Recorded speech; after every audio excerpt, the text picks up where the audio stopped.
Assalamualaikum warahmatullahi wabarakatuh. Jumpa lagi dengan saya Visindi Harjanto Iskandar. Saya di sini ingin bercerita pengalaman saya bertemu dengan rombolan hantu yang terkenal dinamakan Romo Leo. Romo Leo ini artinya keranda mulia, keranda pulang, keranda terbang, atau keranda pengangkut jenazah. Rombongan ini terdiri dari 5 orang, yang 4 menggotong jenazah, yang 1 membawa kendi untuk memandikan jenazah. Kisahnya itu seperti ini. Rumah kakek saya kebetulan di Desa Nglumut, Kecamatan Serumbung, Magelang. Jadi masih di kaki barat Gunung Merapi. Kalau saya sendiri tinggal di Solo sama keluarga. Nah, ketika kakek saya meninggal, lama kita nggak berkunjung ke sana. Tiba-tiba bude saya datang ke rumah, minta anterin saya untuk ke rumahnya kakek saya.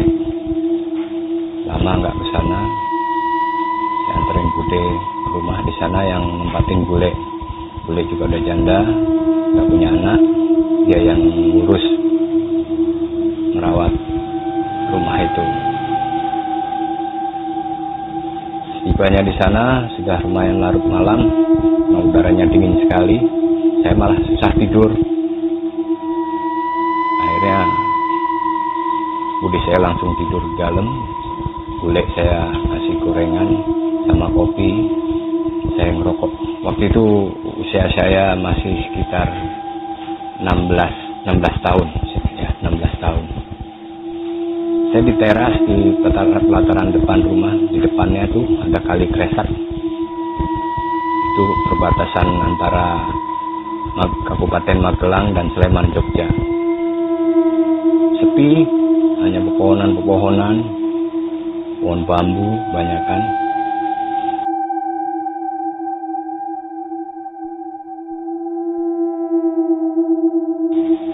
Nah, ketika saya duduk di depan, bule saya kile mangano seanane kok nek wis ngantuk aja lali tutup lawange. Kalau udah ngantuk jangan lupa tutup pintunya, tidur. Nah, saya santai di depan sambil menikmati rokok. Tiba-tiba hujan gerimis rintik-rintik waktu itu. Sekitar jam 12 malam. Dari kejauhan dengaran suara wow. Saya apa? Makin lama makin dekat. Begitu semakin dekat arahnya, makin lihat. Leo. Kedengarannya cuma begitu, saya nggak terlalu jelas apa. Saya melihat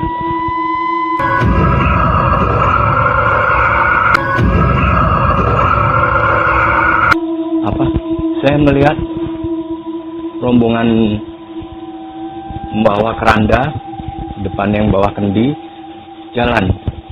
Cuman saya nggak tahu waktu itu, wah ini mungkin tapi kerandanya ditutup, mungkin habis ada yang meninggal, udah selesai dimakamin baru pulang, terus kemalaman hujanan. Itu hanya pikiran saya waktu itu. Saya diam aja, dia lewat. Dah, saya ini tidak ada rasa apa-apa. Keesokan harinya, saya cerita sama bule saya. Bude saya tetap tidur itu, saya nggak bangun lagi. Bude nggak bangun, tadi bangun sebentar sarapan terus tidur lagi, katanya bule. Iya, semalam saya lihat orang antar jenazah jam 11 malam, jam 12 malam. Kok malam-malam? Bule saya kaget. Kamu ndelok iku toh? Iku Romo Leo. Apa tak bude?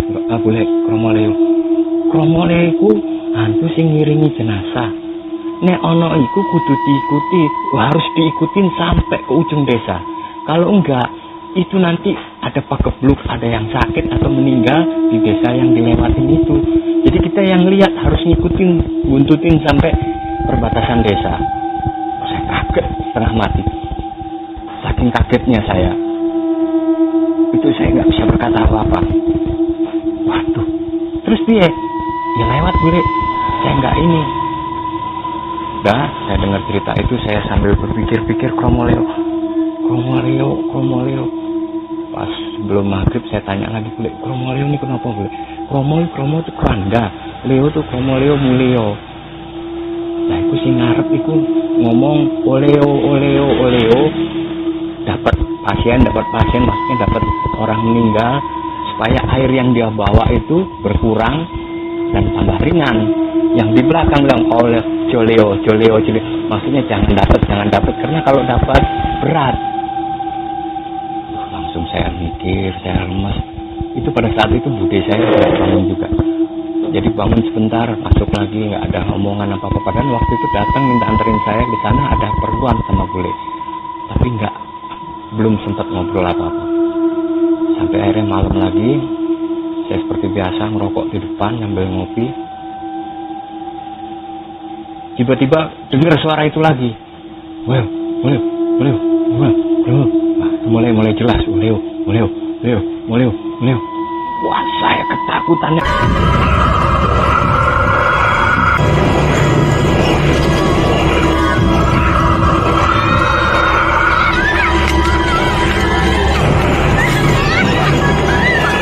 Mulai.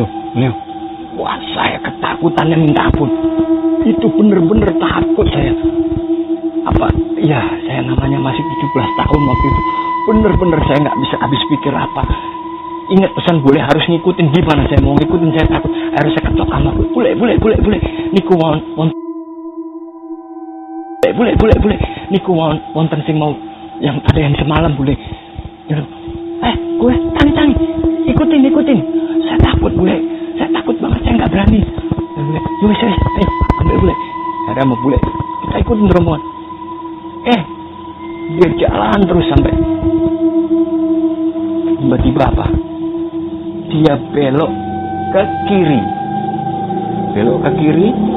rumah. Waduh, dia belok kiri.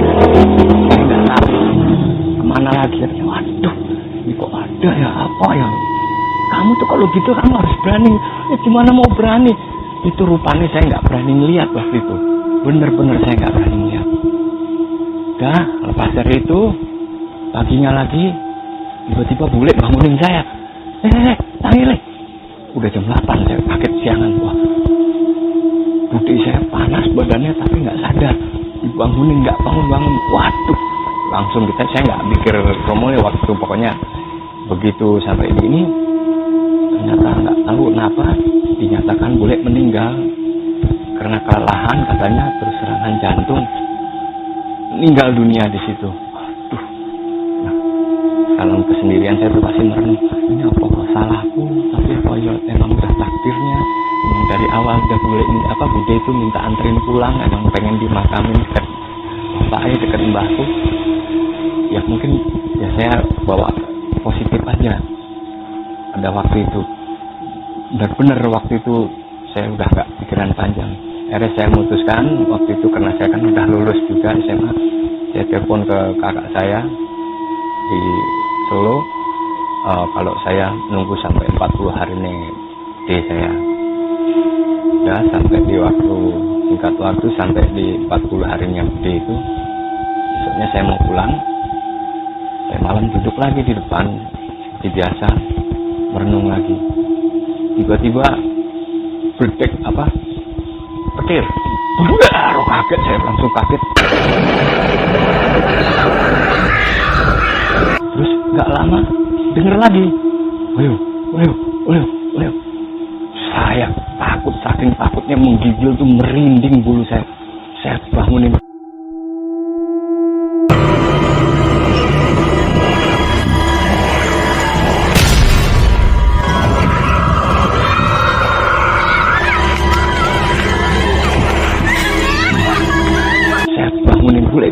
Bule.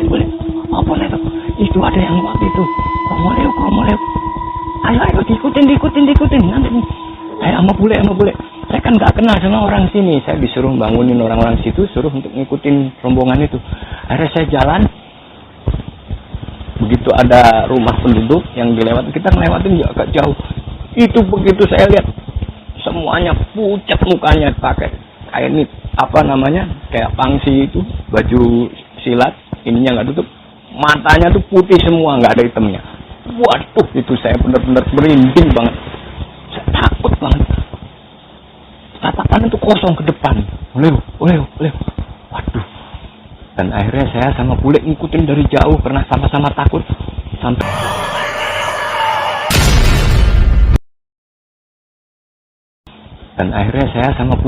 dari jauh karena sama-sama takut sampai ada satu rumah, akhirnya bule belok panggil.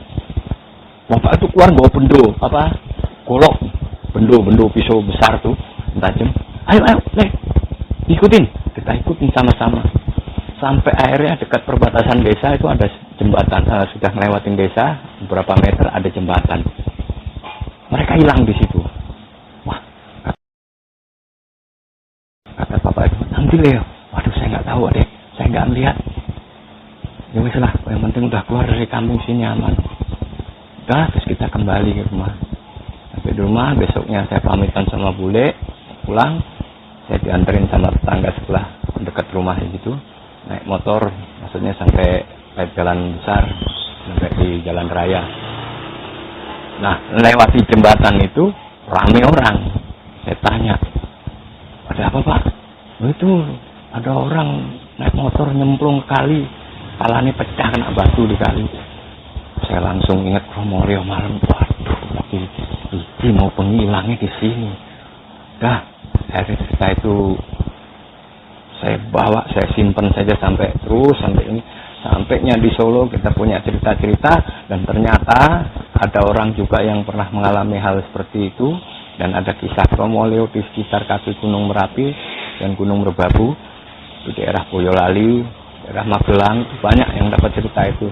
Sampai ya akhirnya saya, waduh, itu dia, saya pernah mengalami itu, pengalaman yang gak terlupakan sampai sekarang. Sampai detik ini saya nggak bakalan bisa lupain. Wajahnya yang begitu dingin, pucat, pakai baju pangsi, Romoleo. Watapannya dingin ke depan. Itu yang saya nggak